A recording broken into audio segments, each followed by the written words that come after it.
Kati Chaba has started work as the newly appointed Canadian High Commissioner to Ghana. In her first media interview since being accredited by President Akufo-Addo, she expatiated her main priority, which is assisting Ghana's inclusive economic recovery and growth from the shocks of COVID-19.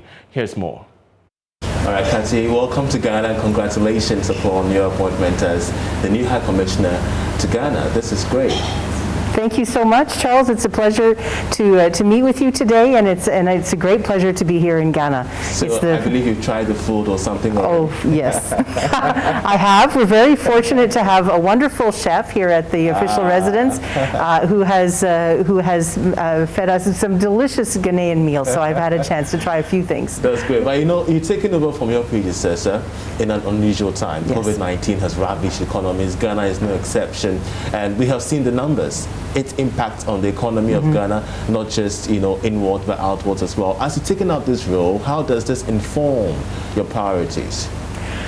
So it informs our priorities in several ways, and I think if we look at the impact of this pandemic, there are different aspects of it. There's of course the human aspect, and I think all of us have met or know people who've been affected, whether through work or our families or friends, and so there's that human element. Sure. We know that the pandemic has had a very negative effect on women around the world, in fact, through the increased numbers around gender-based violence, the fact that women are called upon to do unpaid work in the home, which takes them away from other economic activities and so on. Sure. And of course there's the economic aspect, as you mentioned. It's countries everywhere have been affected in terms of their national economies, but just in terms of local communities and families who've been negatively impacted. And that includes of course small businesses, women in the working in various fields and so on. So how does this inform my priorities?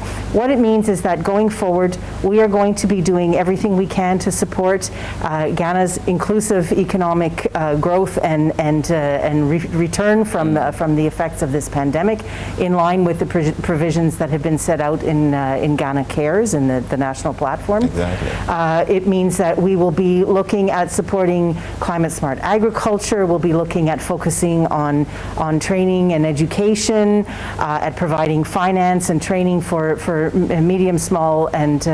micro, medium, and small enterprises, and also supporting women's economic empowerment.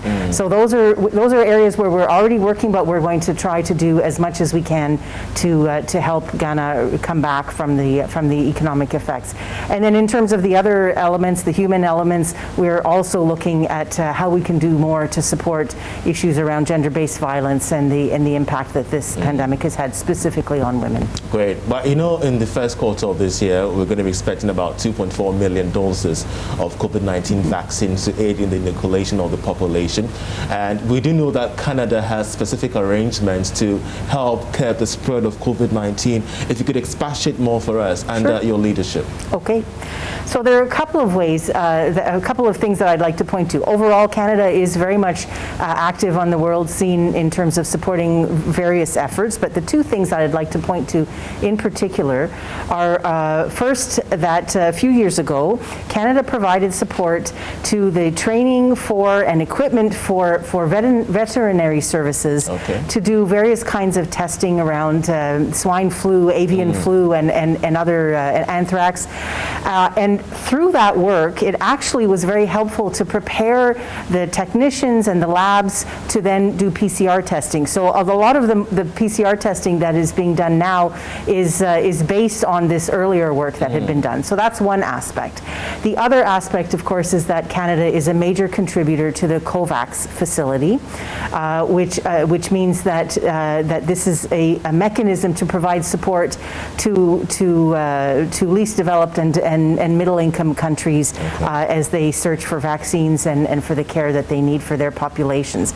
So we have provided over $250 million Canadian dollars for the purchase of vaccines, another 75 million Canadian dollars to support the mechanism for distributing those vaccines and organizing that distribution, and then an additional 5 million Canadian dollars to support a facility that will help countries to share surplus vaccines when it comes time for that. So we know that Ghana will be benefiting from COVAX, and we're proud to have made our own contribution to that facility. That's great.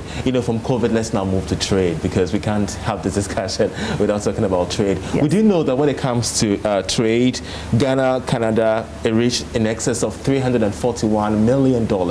In fact, if you could go back to the figures, imports from Ghana also reached $77.2 million, with the main materials being cocoa, rubber, mineral oil, and whatnot. How do you aim to improve on these numbers under your leadership? Okay. So I'd say there are three aspects of our trade and investment policy that I would like to refer to.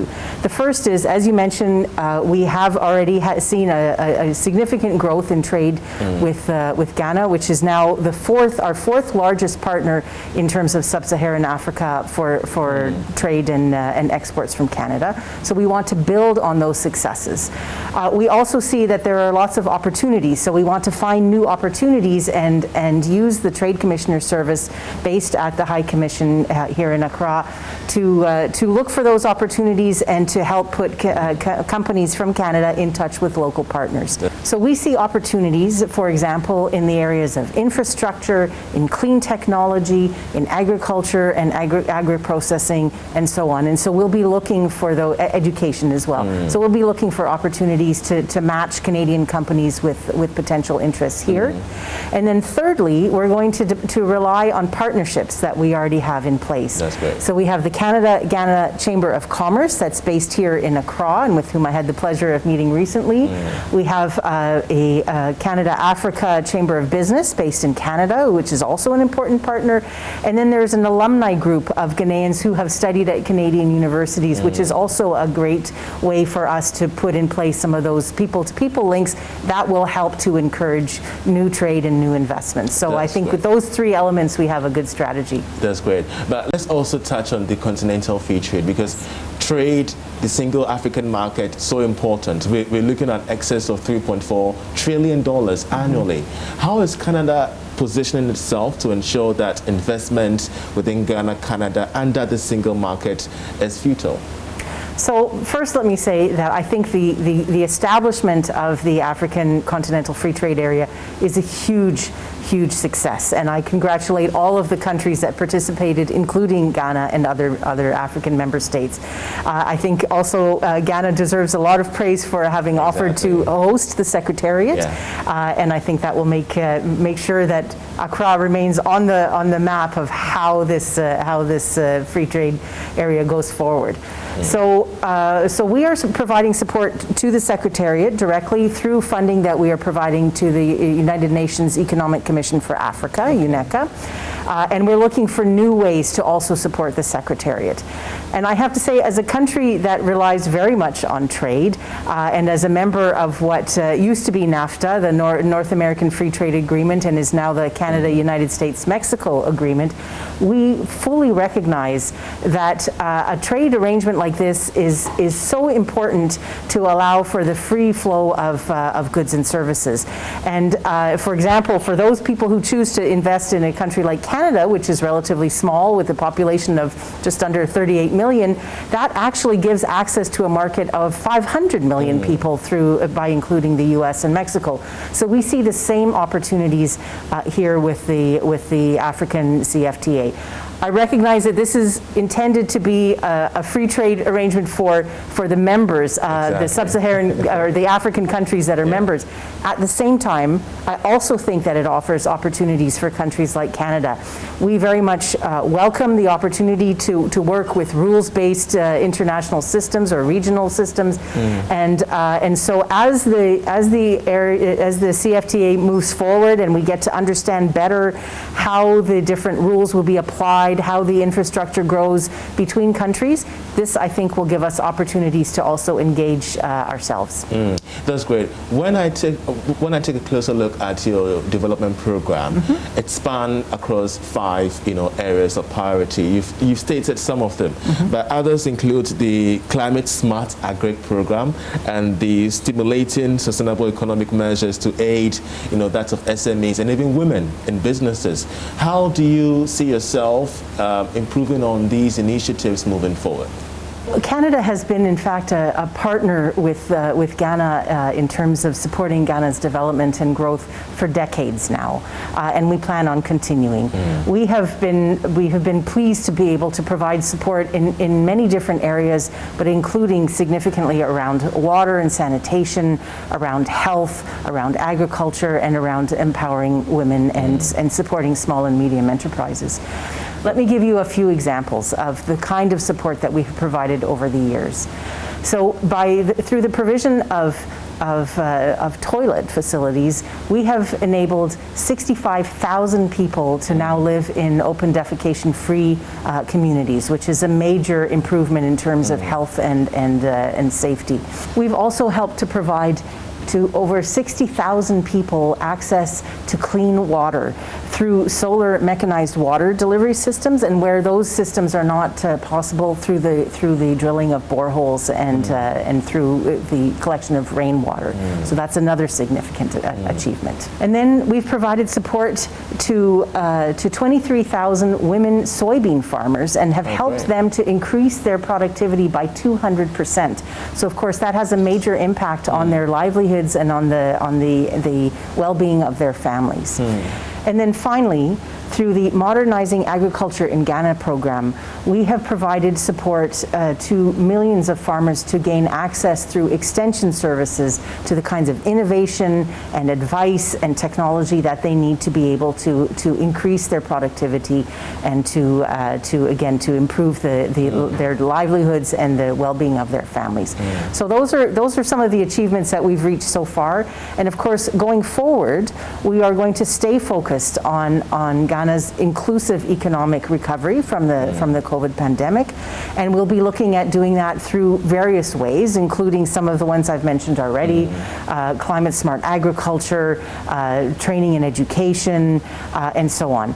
But we also want to be focusing more on things like innovation and new forms of financial partnerships, and again supporting women's economic empowerment. So those will be some of the things that we will be focusing on going forward. And we shall look forward to getting the updates as and when they happen. But COVID-19 has caused so many reforms across the world, and top on the list is that of immigration. We have seen EU countries, put in place temporary bans, travel bans to maintain and even put a lid on the spread of COVID-19 importation to their various countries. If you could help us with the state of Canada, is there a specific ban?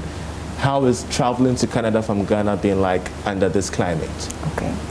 So Canada has a number of travel restrictions in place right now, and there have been some new measures just announced in the last few days. These are not specific to Ghana; they cover all countries. So there are indeed restrictions on entry into Canada for most people, even those who have a valid visa or a valid electronic travel authority in place. They may not necessarily be able to travel to Canada right now. We do recognize that for some people, travel is a must. It is imperative for people to travel, and in those cases, where people have the proper documentation and where they have the authorization to do so, then we will allow entry into Canada. But those are for very specific cases. For new and returning students, for example, or for new or returning essential workers, there are possibilities to travel to Canada. But otherwise, our government is recommending that this is not the time to travel, and so those restrictions are in place for the majority of people who would wish to travel.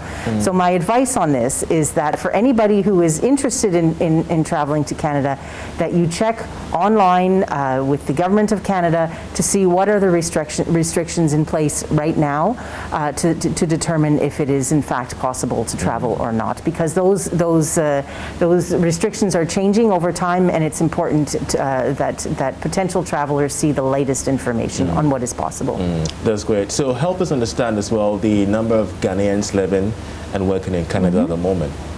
So during our last census, 40,000 people in Canada chose to identify themselves as being of Ghanaian origin. Okay. So some of those will be new arrivals, and some of them may be the children or the grandchildren of descendants from Ghana. And of course, we know that beyond that, there's still many thousands more people who are traveling or living in Canada temporarily, or people who chose not to identify themselves as Ghanaians. But they all are there to enjoy what Canada has to offer and to contribute in their own way to the rich mosaic that is Canada's multicultural life. And so we very much welcome the contributions of Ghanaians to our culture, to our economy, to our political life, and we know that those people-to-people connections that exist between our two countries very much contribute to our relations on all fronts, including economically. Others say that it's so difficult to get a visa to travel to Canada. How true is this? Well, I can't say that it's an easy process. That's for sure. We do have a rigorous system in place, but it requires for people to go online to find the application materials. And I would emphasize that all of the application documents are available free of charge online, and then they have to go through the process of the application. The COVID pandemic has meant, of course, that we have reduced staff in the office, that things are moving a little bit more slowly than usual, but we are continuing to process visa applications, I should say. And I would also, again, remind your viewers that for people who wish to travel to Canada right now, we're recommending that now is not the time to travel, so it's really only for essential travelers to enter into Canada at this time. And if you could walk us through the number of rejected visa applications so far. I can't give you exact numbers, but we continue to be open to all forms of applications for temporary travelers, but also for permanent residents. We will continue to receive applications from Ghana and anywhere else, and we'll continue to process those based on the guidelines we have in place. Finally, I just want this to be about you. If you could speak to the business community, investors, and whatnot, on what they should expect from you, the High Commissioner, having taken this particular role. So we have, as I've mentioned, we have the Trade Commissioner Service of Canada, which has a whole team of colleagues at the High Commission here in Accra. And their role, and that includes me as a member of that team, so our role, I should say, is to support Canadian businesses that are interested in working in Ghana. And we can provide a range of services. There's information available online about what those services are. But we are there to provide support. We can help match Canadian partners with potential Ghanaian partners. We can help resolve sometimes challenges arise, and they need some support from the High Commission to address those. So there are a number of ways, but we are very much focused on increasing our trade and investment linkages with Ghana, and so we are all here at the High Commission to support those companies that are looking to work here. Kathy, thank you very much for being a part of this interview. It's been a great pleasure. Thank you so much, Charles, and thank you for the opportunity to speak to your viewers. That's great. Thank you. And that was our interview with the Canadian High Commissioner to Ghana. There, of course, we shall be having details on exactly what she said in subsequent bulletins.